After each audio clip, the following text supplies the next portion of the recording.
Hi, my name is Ryan Kerr. This is Paige and Peter Shantz. We're here today to talk about the country of Italy that we selected for our BUSI 604 project. What we're going to talk about today is the history of Italy and how that shapes the economy today, the northern and southern economies that drastically are different, and also about where the country is today and where it is going. Now we're going to hand it over to Pete, who's going to talk a little about the history of the country. The foundation of Italy's economy can be traced back to the Renaissance time period between 14 and 1600. Individuals felt a great sense of independence and pride in contributing to the economy of city-states at that time, and individuals had a profound impact on it when they were smaller and less populated. Through the unification process of city-states in Italy in the mid-1800s, it saw city-states from the north and south unified into one country. Now this is important because they didn't always share the same cultural values, business practices, or even opinions on economy or religion for that matter. So that's important because today there's still quite a large fracture between the economies in the south, or the economy in the south, and the economy in the north. There's disparity. There's tons of poverty in the south that the north doesn't experience, which we'll touch on later. But it's important because it's created a divide in Italy. Now, moving on, upon the completion of the Second World War, Italy came out on the losing side. They were part of the Axis. Now, it's important because most of the other economies struggled after the end of the war. However, Italy established themselves as a trading partner of the United States, and going back to war in Korea, Italy found themselves in a huge post-war boom, supplying the United States. And this set them on a trajectory that would see them have pretty steady growth, along with other European nations, for the better part of 5 decades. Moving along into the 1990s, it saw the adoption of the euro to the eurozone and the full implementation of the eurozone that we know now. And this is important because right now the European Union's going through a crisis. Particularly with Greece kind of dragging everything down, and the future of the EU is currently up in the air. Now, what's important to note about Italy right now is that their public deficit, or public debt, to their GDP ratio is extremely high. In the developed world, they rank second to Greece. Their debt to GDP is fastly approaching 130%. And we'll discuss this more later, but it has severe implications on macroeconomics. There's a current economic divide in northern and southern Italy. In southern Italy, the unemployment rate is much higher than any other country in the European Union.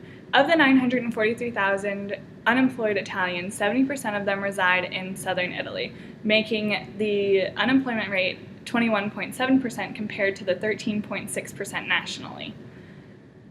In Italy, the infrastructure digitally is lacking behind all of Europe, but in southern Italy especially, there is a slower infrastructure as well as a crumbling infrastructure in their justice system. There's corruption in the government with the organized crime, and the Port of Naples has fallen into disrepair, as well as the railroad tracks that they're using to move their exports were built in 1839. The only thing that is helping to revive their economy is their buoyant exports and cheaper exports. The exports in the north have grown 2.9% this last year, but in the south they shrank by 4.7%. Loans in southern Italy are harder to get based on the fact that the delinquency and bankruptcy during the recession happened. The infrastructure of the northern and southern portions of Italy have been compared to East and West Germany after the Berlin Wall was torn down. As Pete mentioned, Italy is one of the founding members of the European Commission that was formed in 1958. Also, Italy joined the Eurozone on January 1st, 1999. This is absolutely essential to cover when we're talking about the country of Italy. The European Union is one of the largest trading blocs in the entire world. The free trade agreement that is formed between the European Union gives them access to limited tariffs to a bunch of different countries in the area, and also gives their citizens access to consumer goods and services at a much cheaper rate that they would be able to do besides if they were part of that agreement. And a practical example of this is a stat that we found that the top exporting countries that Italy has is 4 to 6 of them are part of the European Union. For example, it is Germany and France. And from the top importing countries, 5 out of the top 6 are part of the European Union. This gives them a massive advantage in terms of being able to be competitively have an advantage over some of the other countries if they were not part of this European Union. Another thing that we want to mention is when we're looking at Italy as a country, they're very connected to all the countries in the Eurozone. As we well know, the euro is the currency of Italy, and that is tied to countries such as Greece when it has economic downturn, that it affects their currency as well. This is something that we have to know if we're looking at this country as a suitable partner for us in the future. Italy being part of the euro, it is something that could be either an advantage in the future depending on the status and the health of the eurozone, or it could be a disadvantage if more countries such as the pigs, they start to go down. I just want to take a brief moment to discuss the economic staples of Italy. What are the goods that are driving the country forwards towards prosperity? As Paige has already mentioned, the predominant amount of economic activity is occurring in the northern part of the country.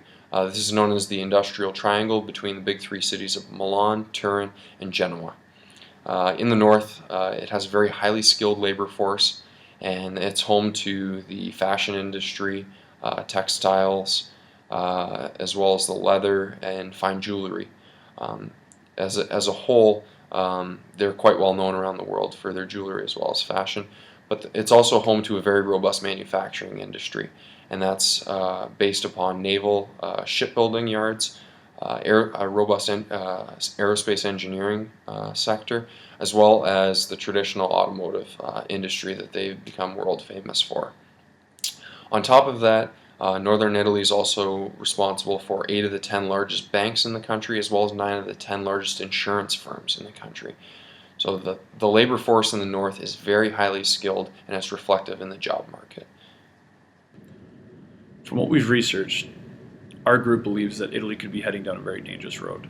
You look at the debt to GDP that Greece had before their economy went spiraling downwards, was it around 170%?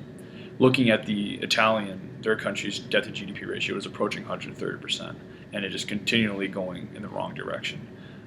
It is our group's belief that this is a very dangerous road that the country of Italy could be heading down, and that if they do not correct these with fiscal responsibility, that this could lead to even more damage to the Eurozone and have a more catastrophic effect on that area and that region and the global economy as a whole.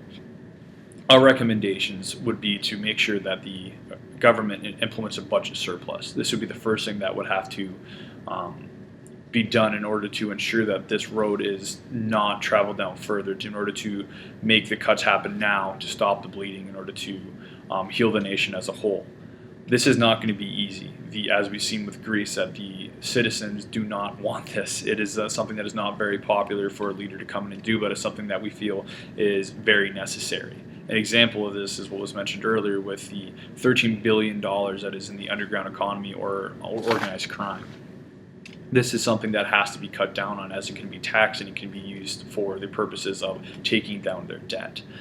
Also, as Pete mentioned, this is not going to be an easy process. The duality of the economy between the North and the South has been something that's been around for hundreds and hundreds of years, and this is not going to disappear overnight. This is something that the government has to be very intentional about, and if they do that, we believe that the economy as a whole can recover if the right actions are taken, and this is the only way that we believe that Italy will be able to return and improve themselves in order to become an economic power in the world.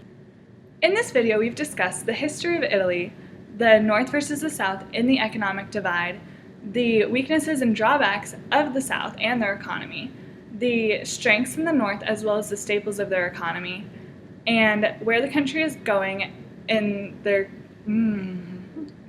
Okay. In this video, we've discussed the brief history of Italy, the North versus the South in the economic divide, the weaknesses and drawbacks in the South, the strengths in the North as well as the staples in their economy, and where the country is currently heading if they continue on the path that they're on.